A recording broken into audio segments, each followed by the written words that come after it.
My best friend and I were sitting at the back of the classroom, trying not to get noticed by our teacher as we whispered and giggled to each other. You're gonna get noticed. You literally sound like chipmunks.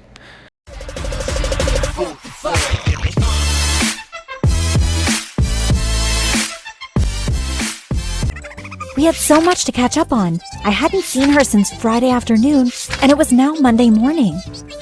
I was listening to her telling me all about the party she had gone to on Saturday, when suddenly, someone caught my attention. Who is that? Who? Him, over there. No idea. Must be a new boy. He is so hot. Aw, Emma, have you got a crush? I didn't need to answer her. My blushes confirmed that I did have a crush. Why don't you go over and speak to him then? Even though it was totally out of character for me to do something like that, I took a deep breath and went over to introduce myself. Hi, I'm Emma. What's your name? Rick. Rick and Morty. Hi, Rick. So you must be new here then. Yeah, today is my first day. Say, do you want to have lunch with me today? I can show you around, Why did she look so small from back there? introduce you to people. Thanks, that would be great. Cool. See you at the cafeteria.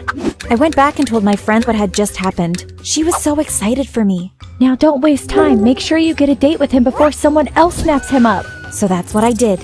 I showed Rick around the school, introduced him to everyone, and then asked him if he wanted to go on a date with me. And guess what? He said yes. But before I go on, make sure you like and subscribe and hit that notification. Yes, everyone, like and subscribe to my channel with that notification bell. You heard her. Do it. Belle. If you do, I can guarantee you'll get a date with your crush too. Rick and I were inseparable pretty much from that moment on. We got on so well and he was such a good laugh. I felt really lucky to be dating him. It was almost the end of term and we had so many plans for the holidays. We were going to go for picnics at the beach and long walks in the countryside. But the thing I was looking forward to the most was going to the festival. It was held every year in June and it was always so much fun. Bands from all around the country would be there. When the day of the festival arrived, Wait, hold up. I can't even read that. ABCD. And what is that?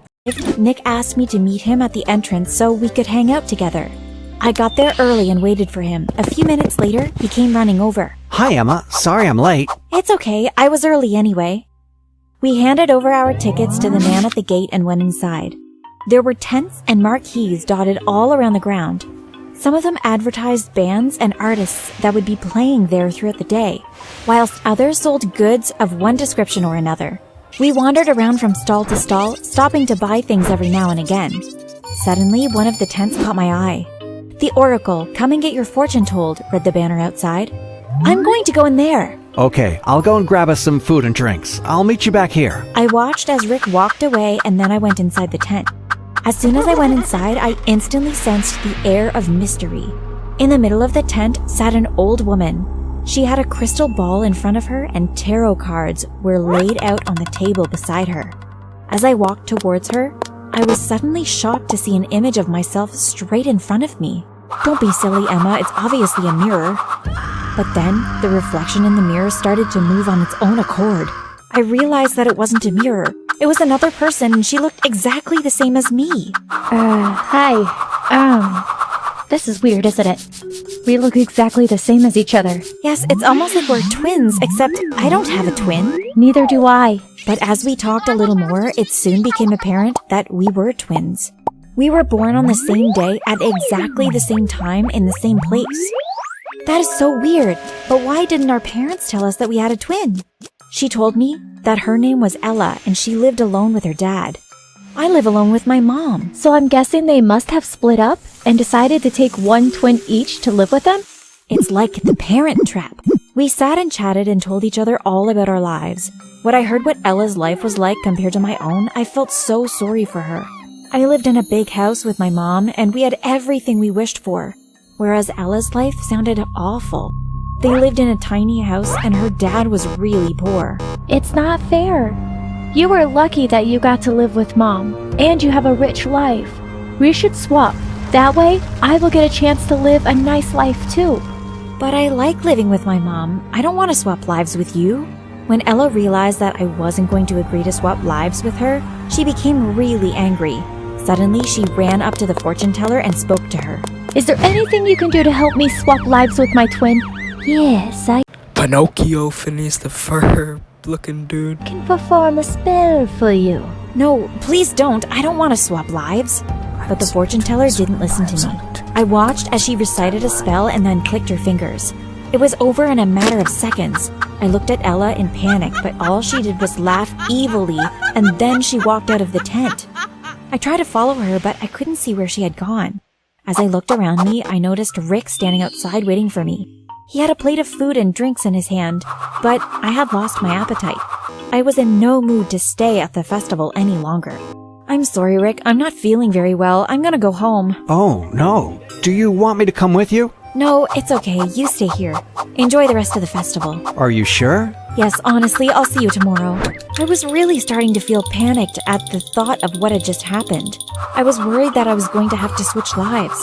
I tried to put it out of my mind, but I couldn't stop thinking about it. When I got home, I decided I wouldn't say anything to my mom. I didn't want her to know that I had seen my twin, so I just told her that I wasn't feeling very well. Do you want me to call a doctor to come out and see you? No, I'll be fine. I'm probably just tired.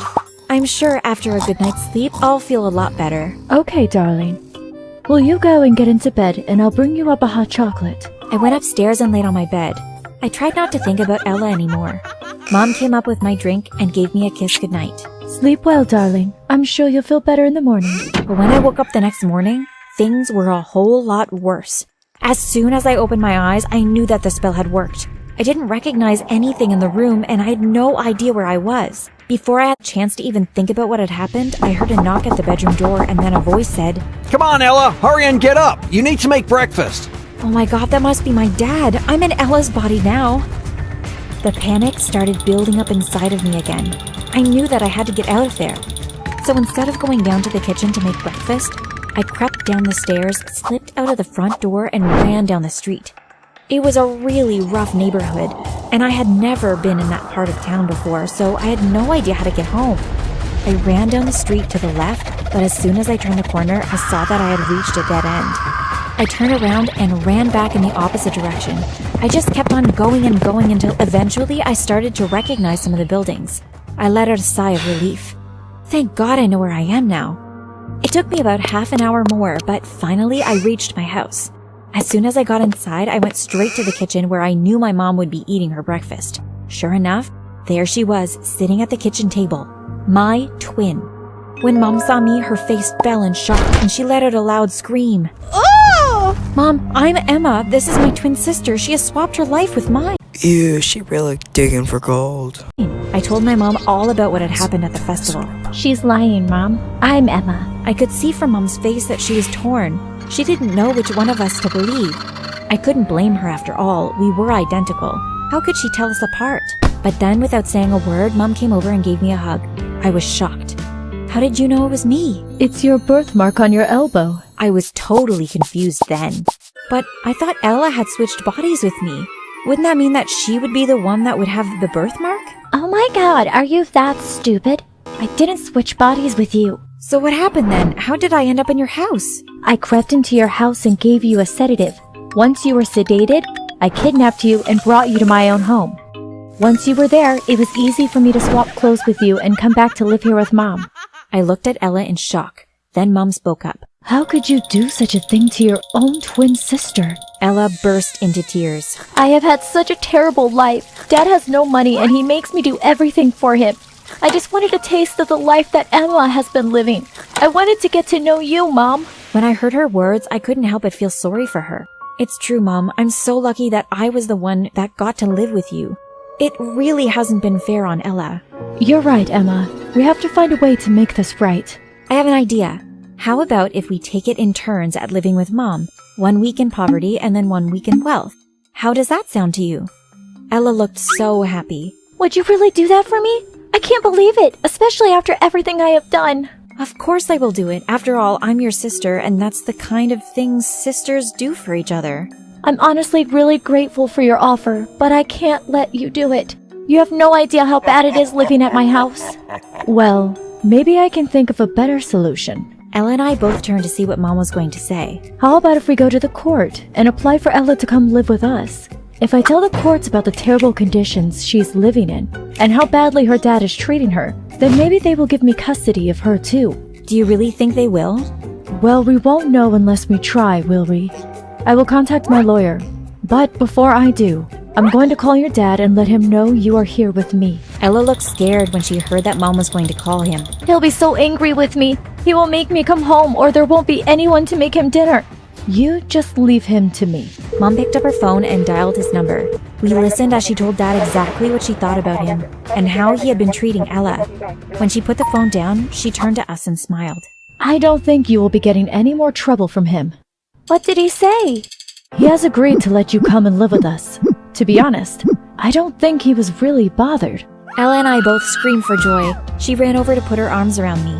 We hugged each other and jumped up and down in delight. I can't believe it! I get to live here with you and Mom! It's like all my dreams have come true! At that precise moment, Rick walked into the house. Hi, Emma. I'm just popping by to make sure you're okay. How's... Rick froze. What's going on? We all laughed.